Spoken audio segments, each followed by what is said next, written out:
Now, based on a totally new scientific approach towards stuttering, I'm going to explain our view of this problem.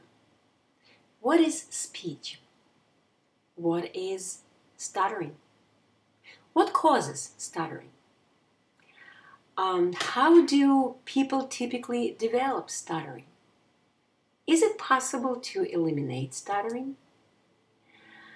In order to understand our point of view, which is based on many years of research and extremely successful practice, I would like to encourage you to keep your mind open. As Roman Snishko likes to say, forget everything you've ever known about stuttering before. So let's go to the first question. What is speech? Speech is an auditory expression of thoughts, and it is closely connected to thinking.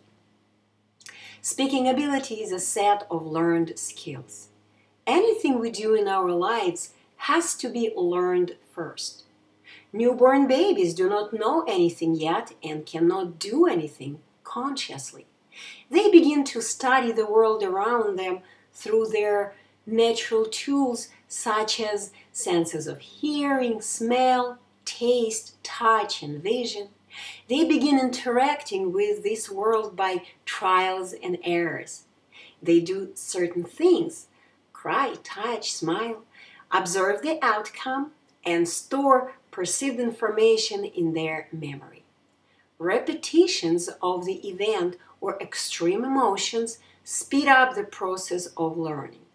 If, for example, mommy picks up a baby after his loud cry, the child's consciousness registers such a positive outcome, which after several repetitions becomes a habit, and the baby begins to cry each time he wants his mom to pick him up.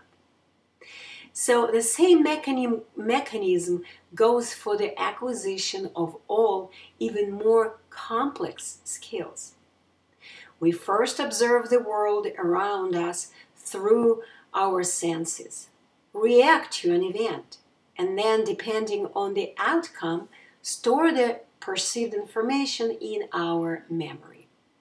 So no matter what skill we would like to master, writing, reading, playing piano, driving, or speaking, before it becomes so easy for us that it feels like almost automatic, we first need to go through the learning process. Speaking is the skill that we normally begin to learn in our early childhood by observing people around us talk. And we continue mastering this skill for as long as sometimes a whole life. So what is stuttering? First of all, let's make it clear. Stuttering is not a disease. The easiest way to explain this is to compare a human's brain with a computer processor. The reason your computer may slow down or crash is not because its parts are physically broken, no, but because there is some disruption that occurs in its software, in the operating program used by a computer. All its metal or plastic parts, all the materials, remain intact. And after some professional tweaking of the program, the computer begins to function back normally. Same goes for people who stutter. The substance that their brain is made of is totally fine, but the user's program is disrupted. Because human's brain is an energy informational system, any stutterer's program just needs a little professional tweaking, teaching how to consciously control their speech. Here is the definition that I have come up with in order to match it to the similar one but totally different in principle used by the British Stuttering Association. Stuttering is a disorder related primarily to disruption of the work program used by the cortical and subcortical neural systems of human brain to support the selection, initiation, and execution of motor sequences necessary for fluent speech production. Simply speaking, pathological behaviors of people who stutter, including but not limited to repetitions, pauses, prolongations, body movements, muscular tension. All of these are performed by stutterers themselves unconsciously. Muscle spasms do not occur spontaneously. It is the stutterer who executes these spasms each time he attempts to start speaking using the wrong algorithm of speech, the wrong program. This pathological algorithm is an impossible to complete task, which the stutterer sets up for his goal unconsciously. Why? Because he is not familiar with the mechanism of speech formation and natural physiological characteristics of his speech apparatus, which he does not know how to use correctly. The original definition of Professor Snishko is based on discovered by him natural law, according to which one physical event may occur in one moment, and a human can consciously perform several actions only in a sequence. Here how it goes. Stuttering is a stupor or conditionally pathological state of temporary deaf mute caused by humans' inability to perform more than one task at one moment. In other words, stuttering is a stupor.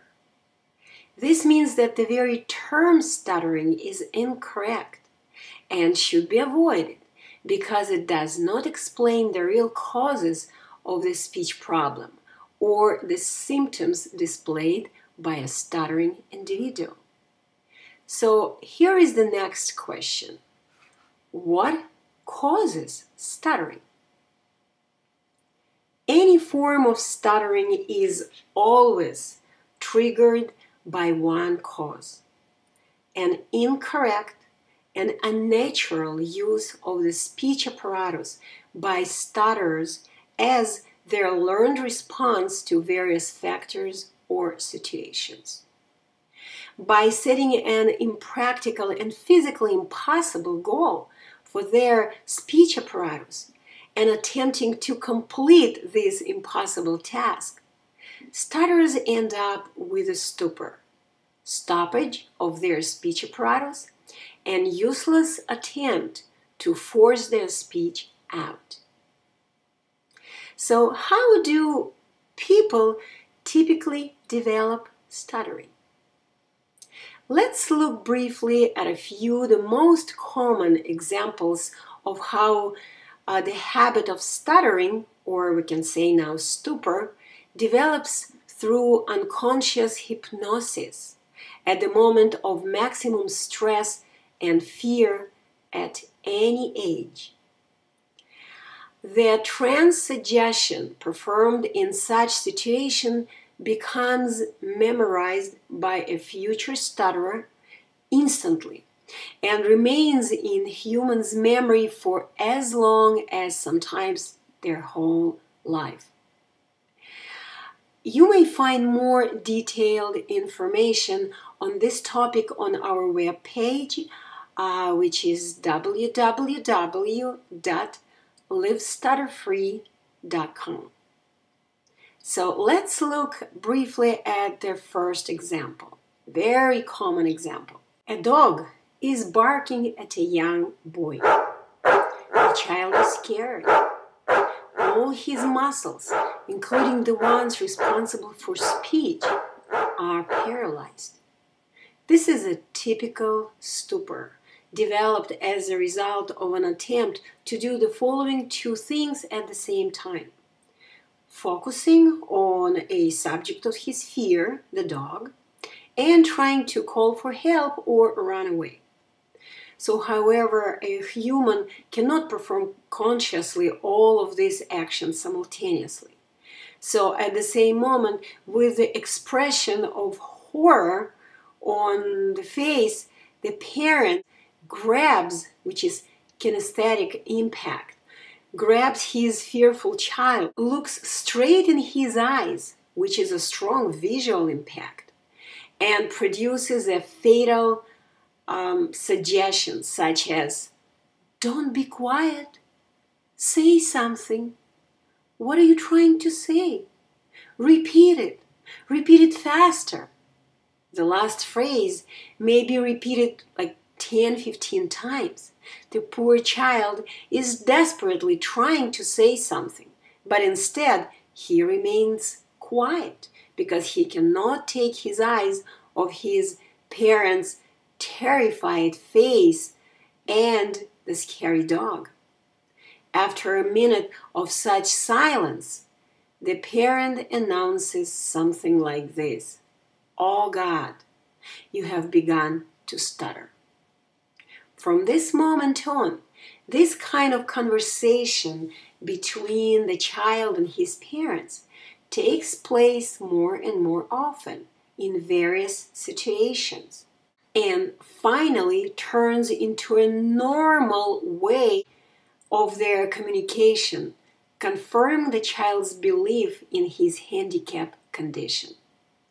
The child learns a bad habit of becoming numb whenever someone important is looking at him. He gradually masters this skill as every repetition of such interaction with other important people feeds to this habit. Next, child's parents begin taking him to various specialists that increase his belief in incurability of the disease.